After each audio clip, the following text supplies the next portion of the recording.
महत्वाची बातमी, केंद्रीय मंत्रिपदाबाबत अजित पवार गटामध्ये आता तिसरा सूर पाहायला मिळतोय। तटकरे पटेलांच्या ऐवजी भुजबळांना केंद्रामध्ये मंत्रिपद द्या, अजित पवार गटामधील काही नेत्यांची मागणी होती, अशी माहिती सूत्रांकडून मिळतेय। भुजबळांना राज्यसभेवर घेऊन मंत्रिपद देण्याची मागणी, अशी सूत्रांची माहिती। चंदन पुजाधिकारी आमचे प्रतिनिधी आमच्या सोबत आहेत, अधिक माहिती जाणून घेणार आहोत। चंदन, निश्चितपणे आपल्याला माहिती आहे की सुरुवातीपासूनच अगदी लोकसभा निवडणुकांच्या सुरुवातीपासूनच छगन भुजबळ जे आहेत ते राष्ट्रवादीचा एक ओबीसी चेहरा म्हणून सातत्यानं समोर येत आहेत। छगन भुजबळ यांना नाशिकमधून खरं तर लोकसभा निवडणुकीची उमेदवारी देण्यात यावी अशा पद्धतीच्या सूचना केंद्रीय भाजपच्या नेत्यांकडून देण्यात आल्या होत्या। मात्र या ठिकाणच्या काही राजकीय परिस्थितीमुळे त्यांना तिकीट या ठिकाणी नाकारण्यात आलं।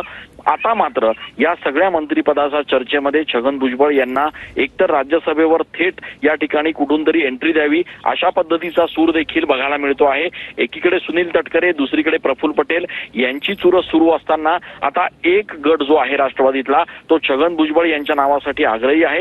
छगन भुजबळ यांना थेट राज्यसभेत जर समजा प्रतिनिधित्व मिळालं तर त्याचा परिणाम राज्यातल्या अनेक ओबीसी जागा असलेल्या मतदारसंघांवर विधानसभा निवडणुकीच्या अनुषंगाने बघायला मिळू शकतो। अशा पद्धतीचा एक सूर देखील राष्ट्रवादीच्या नेत्यांमध्ये आहे आणि त्या अनुषंगानं आता राष्ट्रवादीमध्ये कार्यकर्त्यांची चर्चा जी आहे ती या ठिकाणी केंद्रीय मंत्र्यांशी आणि त्याचप्रमाणे राष्ट्रवादीच्या पदाधिकाऱ्यांशी सुरू असल्याचं बघायला मिळत आहे। धन्यवाद चंदन, दिलेल्या सविस्तर माहितीसाठी।